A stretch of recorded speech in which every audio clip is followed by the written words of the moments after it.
Hypocrisy dies 1,000 times when the USA or the UK claim to support the freedom of nations and individuals, while their own people shamelessly glorify colonization, whitewash their country's colonial or other crimes, and on top of that, they have the audacity to tell India and Indians that colonization was good for them.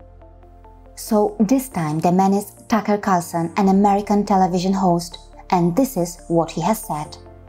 So here, Tucker talks about the British leaving behind an entire civilization in India and how, according to him, Indians still today haven't been able to build even a single building as beautiful as the Mumbai train station.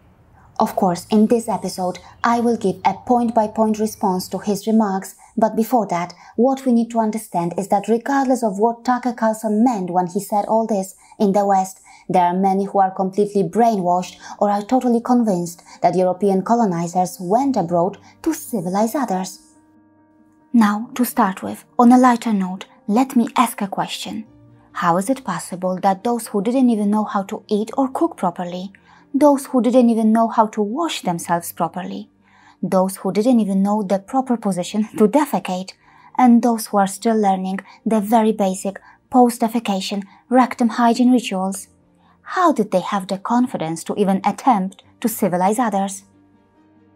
Point 1. So the American TV host thinks that Indians could not build a building as beautiful as the Mumbai train station. Mr. Carlson, please learn that after attaining independence, Indians have not only rebuilt their country and built astonishingly beautiful buildings in India, but they have also built iconic buildings and mega infrastructure outside India, in countries that Western colonists, invaders or nations have looted, colonized or bombed. The National Assembly building of the Gambia, India built it. The Presidential Palace in Ghana, simply breathtaking. India did it for Ghana. The Parliament building in Afghanistan, a gift from India. Yes, your heroes broke and destroyed them. Indians rebuilt them. Your nation invaded or stole from them. Indians replenished them. Mr. Carlson, understand the difference. And by the way, here are a few beautiful examples of what Indians have built in India after they gained independence. These are buildings, something that you specifically questioned. Besides that, the tallest statue in the world, the Statue of Unity, and among the world's tallest, the Statue of Belief, are both in India. And yes, both are much taller than your Statue of Liberty. And now, take a look at these. Old, but still standing tall. These are India's architectural marvels, India's very own architectural heritage. A lot was destroyed by European colonizers and other invaders, but still, a lot is left. Yes, beauty is subjective, but anyone with a basic understanding of architecture can understand that it is impossible to ignore India's massive architectural contribution to humanity. The list of such monuments in India is almost endless. Yes, India is not only repairing or rebuilding what colonists and invaders damaged and destroyed, but it is also a home to some of the finest urban developments. But Fox News in America probably hasn't shown these particular scenes to Americans yet. Now learn that it was Indian money, Indian workers, Indian land and Indian resources that were used to build this. Remember, the British colonizers didn't give this or other buildings to India. Indians rightfully took what were originally their assets and what actually belonged to them. Mr. Carlson, remember, the former colonial criminal state stole a massive $45 trillion from India, and the cost of the infrastructure and buildings that it built in India was just a tiny fraction of that loot.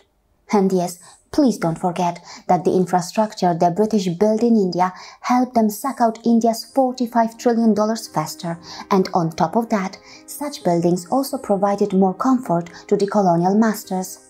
Now, viewers, please tell me how scandalous and malicious it sounds when Carlson or the British brag about colonists building a few things in India when their own countries, their industrialization and their leading institutions were built, financed or benefited by looted wealth, human trafficking or money earned through slavery. Yes, Mr. Carlson, that list of shame would also include your USA, a country in which slaves were used to build the White House and the Capitol building, and a nation whose some of the most admired founding fathers were actually slave owners. Point 2. You claim that the British left behind an entire civilization in India. But why didn't you mention that India is a civilizational state and Europeans stole, appropriated or learned a lot from India? Mr. Carlson, please learn about India's ancient Nalanda University. Learn about the University of Ancient Taxila. Learn about India's Vikramshila. Ask your fellow American and a renowned science writer, Dick Tracy, why in his book he mentioned that 24 centuries before Isaac Newton, the Hindu Rig Veda asserted that gravitation held the universe together. Ask him why he mentioned that Indians invented a nascent form of calculus centuries before Leibniz invented calculus in Europe. Learn why Voltaire, who is considered one of France's greatest Enlightenment writers, was convinced that everything has come down to us from the banks of the Ganga, astronomy, astrology, metempsychosis, etc. Learn why he was convinced that the Veda was the most precious gift for which the West had ever been indebted to the East. Learn why the Nobel Prize winner Thomas Stearns Eliot felt that the work of Indian philosophers make most of the great European philosophers look like schoolboys. Learn how the renowned 18th century English surgeon Joseph Constantin Carpio performed the first rhinoplastic surgery in England using a technique created in India several centuries earlier. Learn why, in Melbourne, at the Royal Australia College of Surgeons, the statue of the father of surgery, Maharishi Sushruta, was placed. Mr. Carlson, learn about India's unparalleled historical contributions in medicine, mathematics, science and astronomy. Learn about Brihat Samhita and the healthcare infrastructure and the perfume industry of India's kingdom of Vijayanagar. Learn what Europeans thought of the finest quality textiles that India was producing in the 17th century and why Indian textiles became highly fashionable in Europe in those times. Learn how the British destroyed India's textile industry. Learn how big India's GDP was before the British came and learn how it was destroyed by the British. You said that the British left behind a language in India, but you didn't mention that India already had hundreds of languages and multiple scripts. How many languages did the British have? Ask yourself. And yes, before you take a shower again, learn the history of shampoo and learn about the Indian man Sheikh Din Mohammed from Bengal who introduced the art of shampooing in England.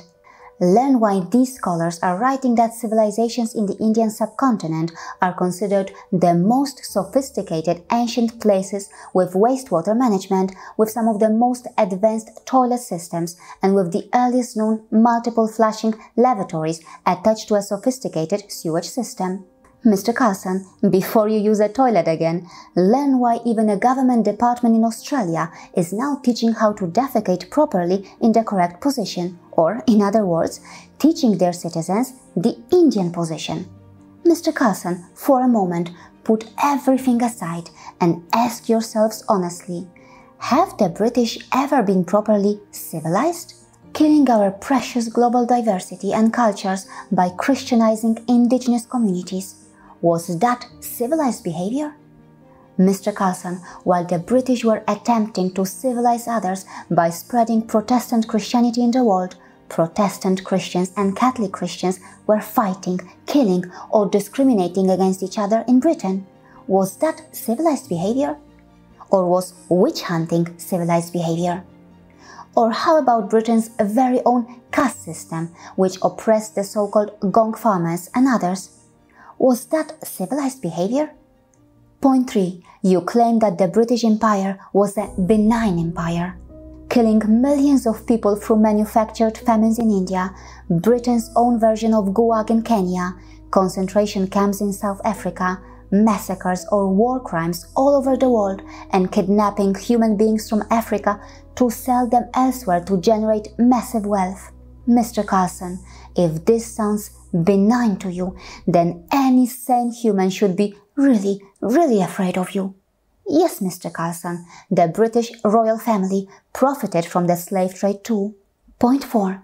Mr. Carlson, learn that India is a civilizational state and numerous Indians in different eras have brought various social reforms in their land, and they have done it before, during or after the British rule. While talking about the so-called ritual murder of widows in India, Why did you not talk about Johar, and why didn't you mention that the British murdered humanity through their 1871 Criminal Tribes Act, which labelled many tribes or communities in India as criminals at birth or as born criminals? Yes, through this act, the British tore apart the Indian social fabric by labelling innocent human beings of various communities as born criminals. Not only that, the British even tried to eliminate India's Kinnar community. But what could Indians really expect from a colonial criminal state which was making money by kidnapping and selling children and women of Africa and was murdering women through witch trials in its own land? Read this.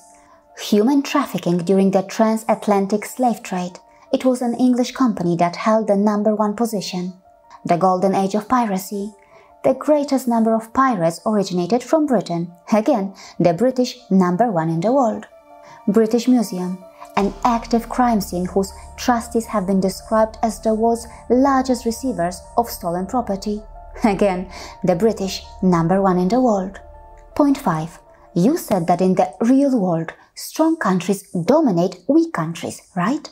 So, according to Tucker Carlson's Real World, at some stage, if a country gets stronger than the US, then would it be normal for that country to dominate or colonize the US?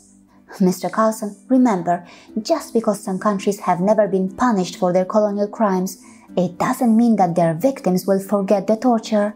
Remember, colonization is not normal. Do not think it is normal. Indians deserve a proper apology and reparations. India deserves to get its $45 trillion back, and it should get back the colonial loot that is sitting in the British Museum. Former colonial criminal states and their citizens should stop glorifying colonization in schools, universities, and in the media. Colonization will never stop as long as the mentality that promotes or glorifies colonization is alive. It seems that Tucker Carlson is a living example of that mentality. Remember, we need to fight the mentality and not those who are brainwashed by it. Those who are brainwashed need to be saved, or in other words, need to be properly civilized. And yes, of course, that also includes Tucker Carlson. See you again.